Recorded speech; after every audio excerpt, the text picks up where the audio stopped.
blithering idiot. I don't know if you've ever been on YouTube and seen examples of Obama when the teleprompter falls down, stops working. He doesn't know where his next word's coming from. And people have perceived Obama as an intelligent man. This says delusion, assuming a level of knowledge that isn't there. Because what they're doing is they're comparing Obama with Bush. And, you know, as the saying goes, slow horses look fast when they're running past trees. He's not intelligent at all. He's an actor. And what we have is a secret agenda to introduce this police state and centralized control. And this is the movie designed to bring the secret agenda into being through legislation and change in society without people realizing that that exists. That's why the mainstream media is a movie. I call journalists movie correspondents. That's what they are, mostly. And so when you have this situation with Obama, it's like the Pied Piper. Change, change. The election of Obama was a massive mind control operation. This says Tony Blair. He's the black Tony Blair. He's the white Obama. Will you lie first, Tony, or shall I? Oh, after you, Barack. These people lie by reflex action. It's part of their daily life.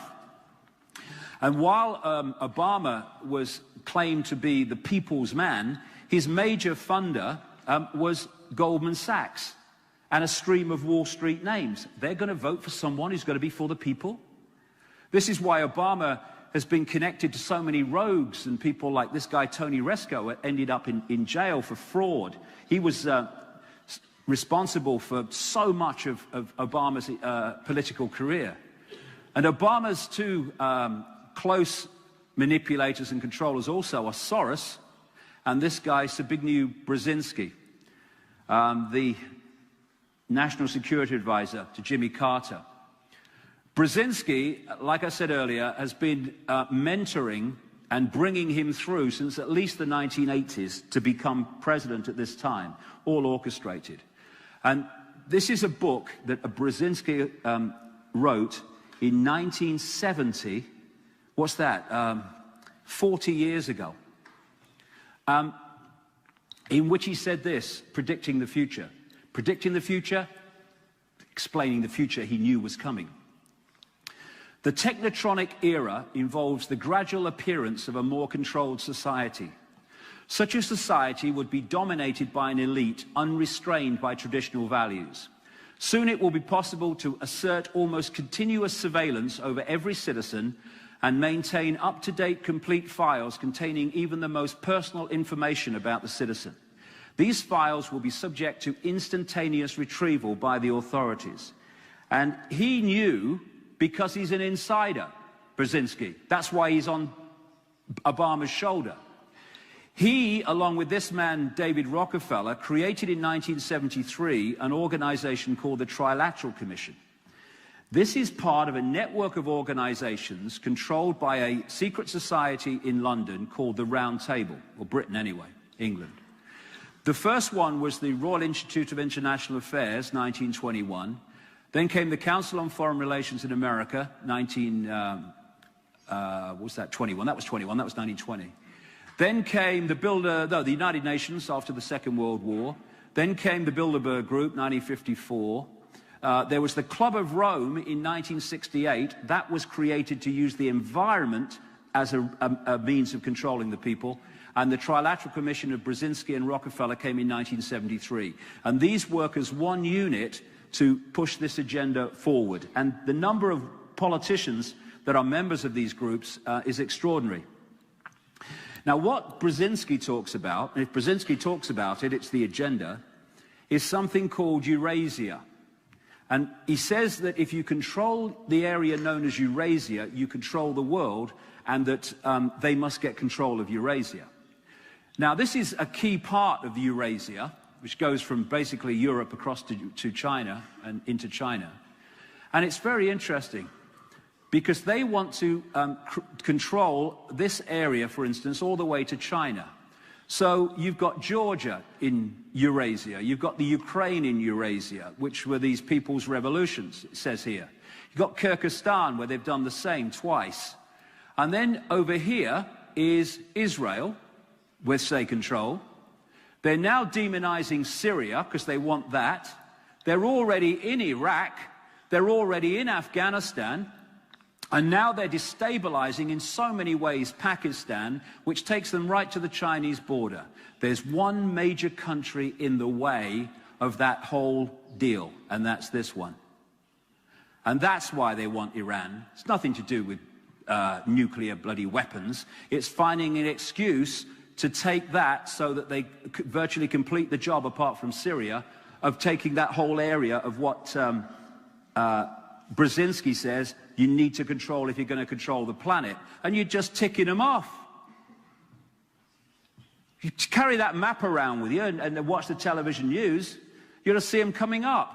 And what they're doing, for instance, America is being demonized for doing all this, but what they're doing is destroying America. They're using America to push this on, but the idea is to destroy it for this reason. If you want a world government with total control of the planet, you cannot have superpowers who have the economic and military might to say no to you. So we're in the process of destabilizing and bringing down America militarily and economically to absorb it into this global system. And we're going to see events unfold which are going to bring China and Russia into this too, because anything that's powerful enough to say no to the world government is designed to be undermined and absorbed. And by the way, China society is the blueprint for global society. They've been developing that around closed doors. That's why there's so many connections between top American politicians like the Bush family and Kissinger and China. And so the time's running out for America. Once it's done its job of being used, they'll destroy it as the superpower it is now. And it's being done under the, if you like, the puppet period of Obama, who's really just a puppet, just a puppet. And he's there to smile and sell tyranny and control with a smiling face. But that's what's behind it. And you could put communism there too. Just the face to hide the real face that's going on. That's why nothing's changed. Do you remember Guantanamo Bay was going to be closed? Maybe he forgot. He's got a lot on his mind. Nothing's changed since one replaced the other. Nothing's changed. It's got worse in Afghanistan. This says they think he cares about them. What we're looking at is presidential problem, reaction, solution. And they played the American people like a violin. Adolf Hitler said, the great masses of the people will more easily fall victims to a big lie than a small one. What they did with Bush, the Bush period, was they created lots of problems, not least the economic crash right at the end in September 2008, and also the invasions of Afghanistan and Iraq. And so by the time we got to the next election with this guy, people are sick of it. It's like, do something. And so he was sold as the solution to the problem. And all he did for nearly a year was say trigger words, meaningless words like change, hope, and something to believe in. The idea was that he never ever, and he didn't, specify what he meant by that in detail. Because the idea was it was a mass mind control operation. You have to watch this in elections because it goes on in all countries. They just did a major job in America this time. The idea was for him to become an empty screen on which the population projected what they believed was change, hope, and something to believe in. He became all things to all people. That was the idea. Don't be specific until you get in. As Adolf Hitler said, make the lie big, make it simple, keep saying it, and eventually they will believe it. Obama. Make the lie big, make it simple, keep saying it, and eventually they will believe it. Politics worldwide is getting like this now. Just trite phrases that mean nothing. I love you, you love me, I will get you stuff for free. Oh, thank you. We can believe in that. I found this, I think, sums up Obama. The wolf found that shepherd's clothing worked even better. And so we have a man of President Peace whose first act in office was to authorize the bombing of Pakistan and has vastly increased the military operation in Afghanistan, says he's pulled out of Iraq, just changed the name, 50,000 troops still there. Not a word from him about the horrors in Iraq and Afghanistan of spent nuclear fuel or spent nuclear material in the bombs and weapons that they've dropped on Iraq, which is having horrendous birth effects and other effects. The man is a complete fraud, and fortunately, his honeymoon period has not been anything like as long as it promised to be. He's just another puppet of the system, and he's just there to push it on while appearing to be different.